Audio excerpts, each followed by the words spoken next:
How about something like this? So we're going back to some motion problems here. So this is, we'll look at some El Capitan in Yosemite. We can kind of think outdoors a little bit here. That's kind of nice as the weather gets bad. Anybody ever been to Yosemite, seen El Cap? Oh, it's amazing. It's amazing. You can stand right on the top and you can look down. Like, it's pretty cool. You can look down a long ways, like, probably vertically close to a mile. You can look straight down, like almost exactly straight down. If you haven't seen have you guys seen what's the Alex Honnold movie called? Have you seen that one? Free Solo. Free Solo. Oh, it is I mean, seriously, it might be the most amazing thing I've ever seen. When he solo climbs El Capitan, no ropes. It's just insane. I mean, the guy he's amazing. Uh, but it rises nearly a mile. It's about 1,000 meters, from Yosemite Valley floor. Assume you shoot a bullet straight up in the air. Now, this bullet is coated with Sliprium, trademarked, of course. You get it at the Acme store. It gets rid of eliminates all resistance. So it's going to rise with no air resistance then. Vertically upward, and the rifle has a muzzle velocity of 1,000 meters per second, we'll say. Okay, so if that's true, the position function, and if you're in physics, this would probably make a little bit of sense here, is just going to be this: y of t, where y is the height, is equal to 1,000 t minus 4.9 t squared plus 1,000. Okay, that's what the vertical position function would be as a function of time. So how long does it take the bullet to reach its highest point, and how high does it go, first of all? What could we do? What could we do here? I mean, we could have done this problem a couple of years ago, and we might have done one similar to this. I can't remember, but when we're talking about quadratics, I mean, we could actually do this without calculus, but calculus makes it a lot easier, a lot easier. And you got to think about what's going on with the bullet when it reaches its apex, the highest point. Is there a kinematic quantity whose value we know there?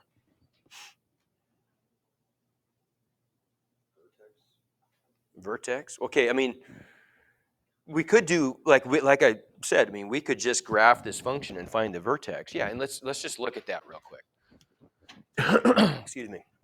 So if I graph this function in Desmos, it's good to think in terms of a graph. What do we get? Time. It was time in seconds. Okay, so first of all, let's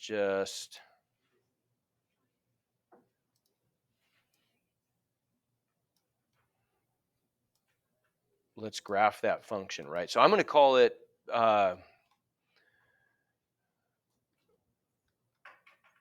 guess I can call it y of t. That's fine. So y of t equals 1,000 minus 4.9 t. Oops, 1,000 t, yeah, oops. T minus 4.9 t squared plus 1,000. So there's the function. Now let's start at 0, and we're going to have to kind of set the graph setting so we can see this window better. So let's go on the x-axis or the t-axis. We're going to go from 0 up to, I'm just guessing, I have no idea. Like, let's just go up to 300, how about? And let's let y go from 0 up to, I have no idea. Let's just say 50,000. That's pretty close. How about that? We'll make it 60,000. Okay, and we could do 0 to 240. How about for x? Okay, and the y-axis, why not go negative 6,000 by 6,000. Okay, something like that. Okay, so what is that then? That's a graph of height as a function of time, right? Don't confuse this with the physical trajectory of the bullet, because the bullet is actually just going straight up and straight down eventually, right? So it reaches its highest point right there, okay? To find that analytically would be a little bit of work, right? Not very much. I mean, we'd have to find the vertex of that parabola, which isn't that hard to do. But we can do this more easily with calculus. That's a position function right there. What about velocity? Can you tell me anything interesting happening with velocity on that journey?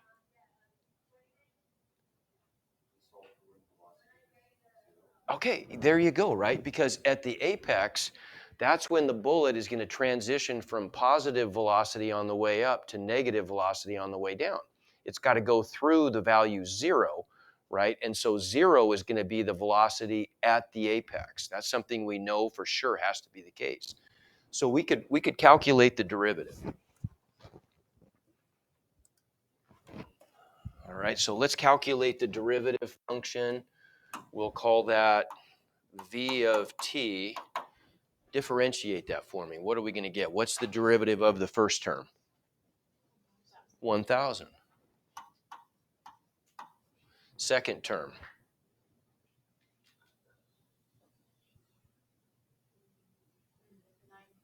Yeah, so minus 9.8 t, right? T to the 1. And then the last term goes away, right? Okay, so let's graph that function on the same graph as the position function, and you'll see what I mean. It's going to be way easier to work with. So v of t equals, okay, and let's change the colors. That was blue, how about? And that was red. Okay, now we got to change the scale, right? The scale's dramatically different. Like we could just do something to see the red graph better. Let's make y go from, how about negative 1100 to positive, 1100. And that does a pretty good job, okay? We can find right there is the time. There's the 0 of the velocity function. So it's 102.041. If I went back, let's see, will that do it if I go back like, yeah, I will. Oh, good.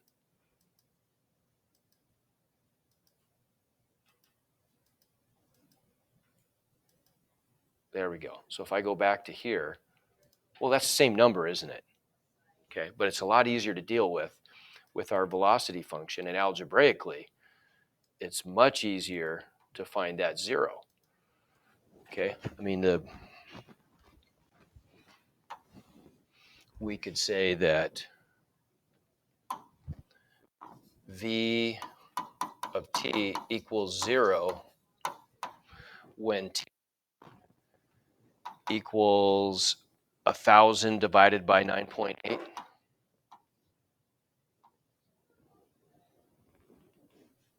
Right? Yeah.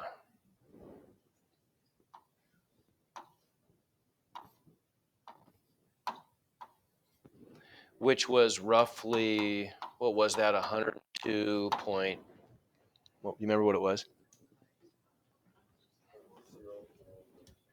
Something like that. Here, let's just look.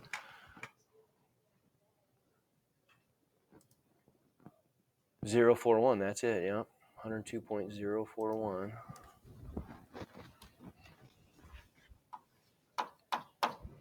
Okay. This isn't really important, but while we're at it, what's the acceleration equal to?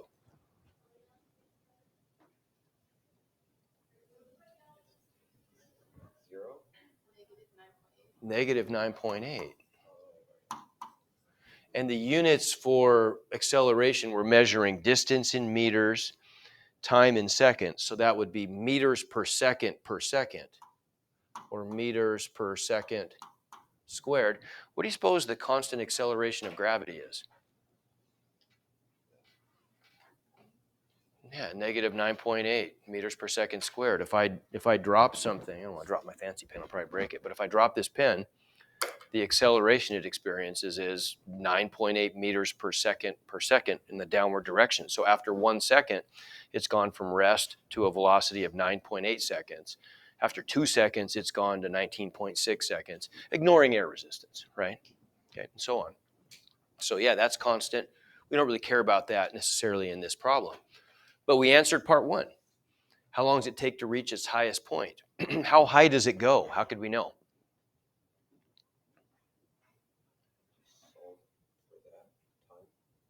What would I do? Plug in that time into the position. Okay, so I would evaluate the position function at that time, right? So the height, to answer the question, how high does it go? How high it goes is just y of 102.041, which is roughly equal to, if we look back at our graph here, let's just see what that is, just to kind of get an idea. It's just interesting. It can be some crazy big number. It's going to be about 52,020 meters. That's pretty high. Okay. So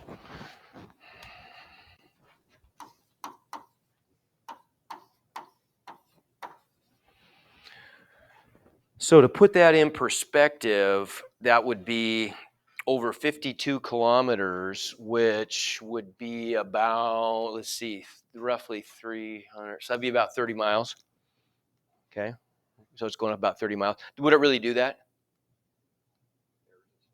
Not even close. Air resistance would be massive. It wouldn't go up nearly that far. But if in the absence of air, it would go up that high. Yeah.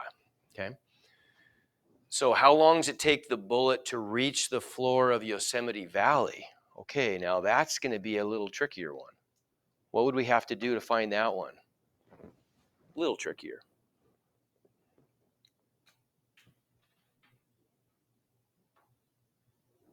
If we look at our picture, okay, that's not much of a picture of El Capitan, but we're starting from there. Now we are defining, I guess I should mention this too, that vertical position function assumes that the floor of the valley is where we're setting the height equal to 0. Okay, that's what that equation assumes. So maybe that helps. How could we find how long it takes the bullet to reach the floor? What would we do?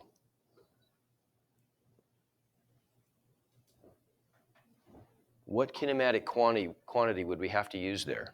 Position, velocity, or acceleration? Present.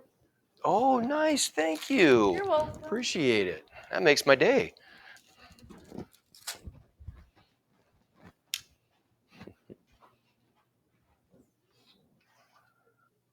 What do you think, Becca? I'm picking on you. Okay, what would the velocity equal when it hits the floor?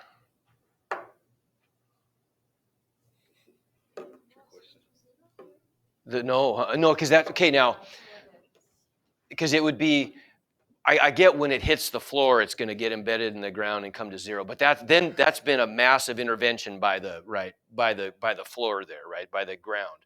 We're talking about when it's in free fall, when the only force acting is gravity. So right as it hits, what's its velocity? Anybody know? I don't either. I have no idea, right? So that must not be it. Okay. Which function would be useful? Would it be acceleration? Because you know how fast it's going per meter. Okay, but the acceleration is constant the whole time, right? And you get that if I throw something, like if I throw this pen up in the air, the acceleration is constant the whole time. People sometimes make the mistake of assuming that the acceleration is 0 at the top. Well, if the acceleration were 0 at the top, what would happen? It would hover there. I've never seen that happen once when I throw something up in the air. It always comes back down, right? So the acceleration never changes. It's always this, the velocity is always changing by 9.8 meters per second in the downward direction.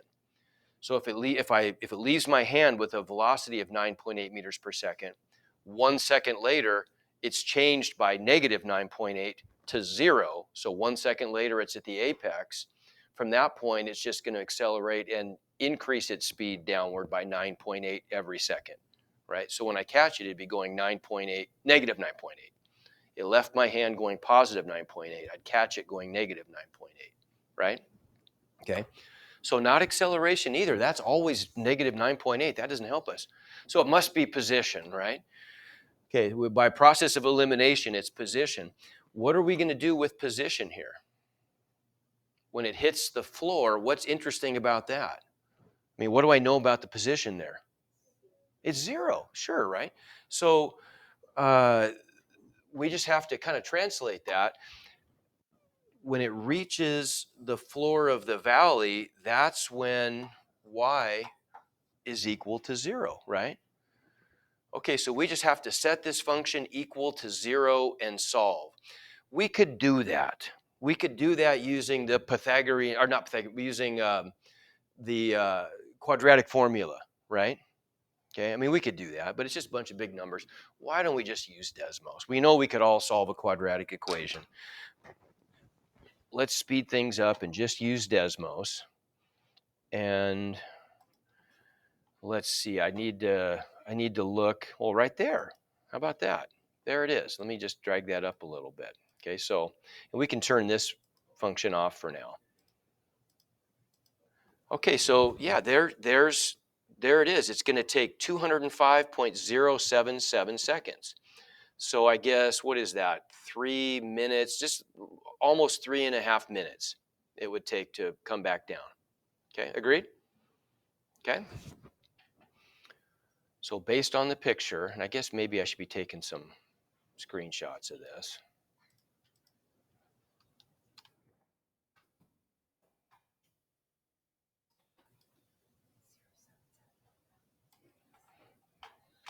Okay, so we get our justification is this.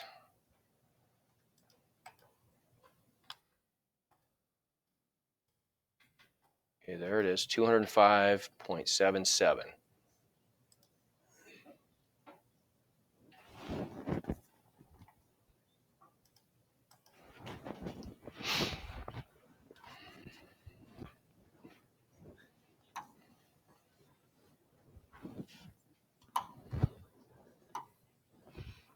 So the orange question is all color-coded. How long does it take to reach the floor? T is roughly equal to, what did I say it was, 207 point, oh no, 204.77? I can't remember. What was it? 205.77. There we go. Point, was it 077? Yeah.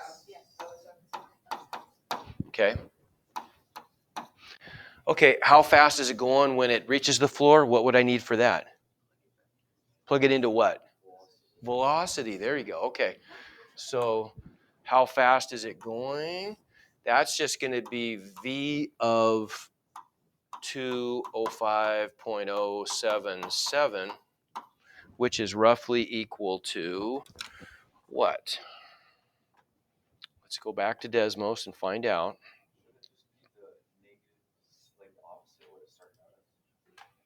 I can just go up here and go V of, good question. Good question. Let's see. So the suggestion is it's going to be negative 1,000. Give me thumbs. You agree or disagree? That's the suggestion. Initial velocity was 1,000. 1,000?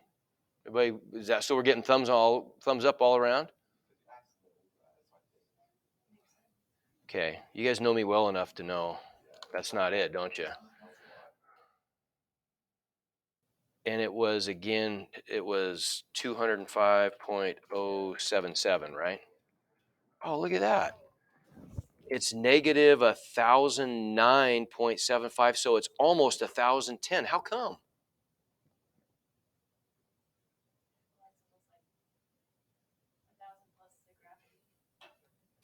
Okay, yeah, what do you mean by that? So there's the initial velocity in that equation, I promise you, was 1,000. That equation was built. Okay, we'll find out. He didn't trust me. He's skeptical. That's good. That's good. You should verify it for yourself. I agree. I can be kind of sly at times too, so you never know, right?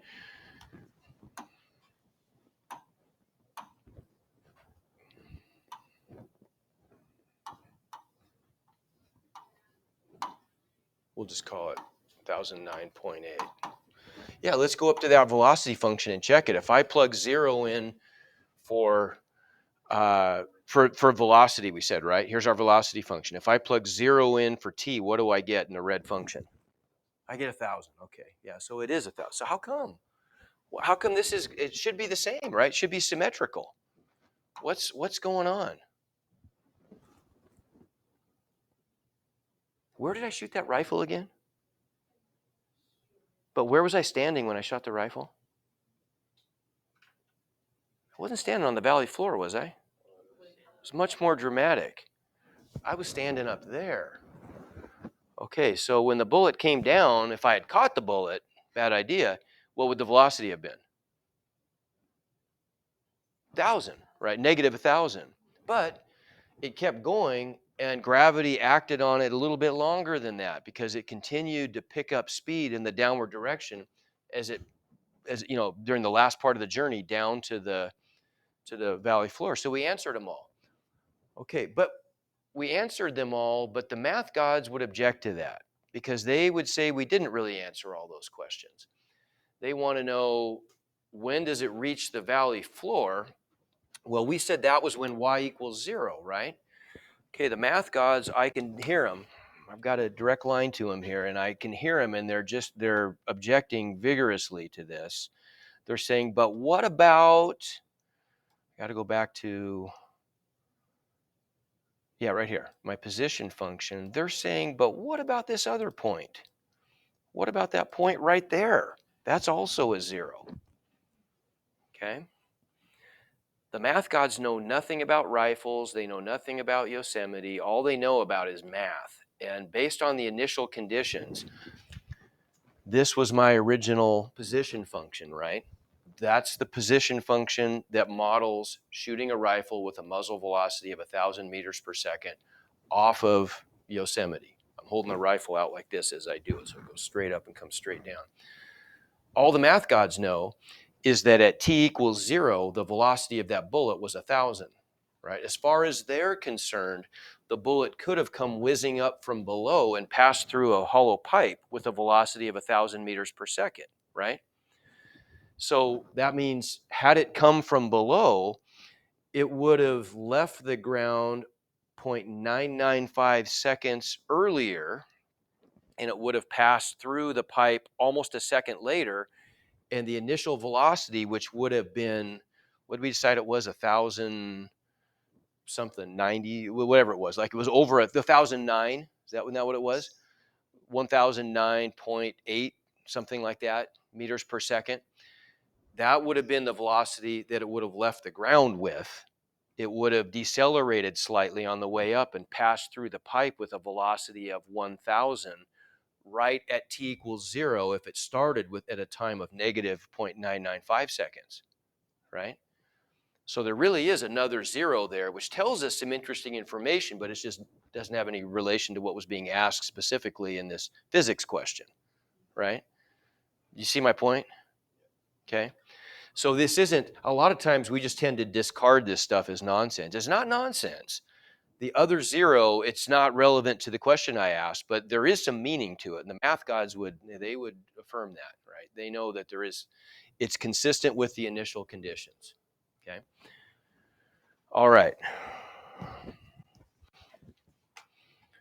So moving forward.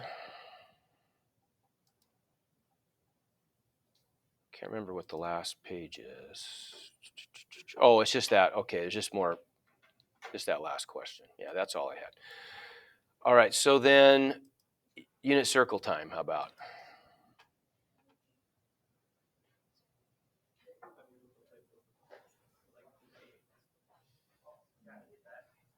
Where's that? There it is.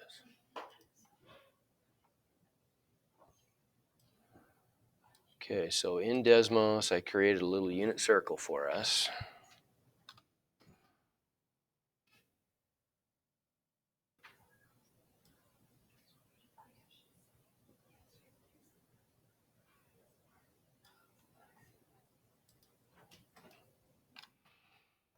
I'm going to make a new video.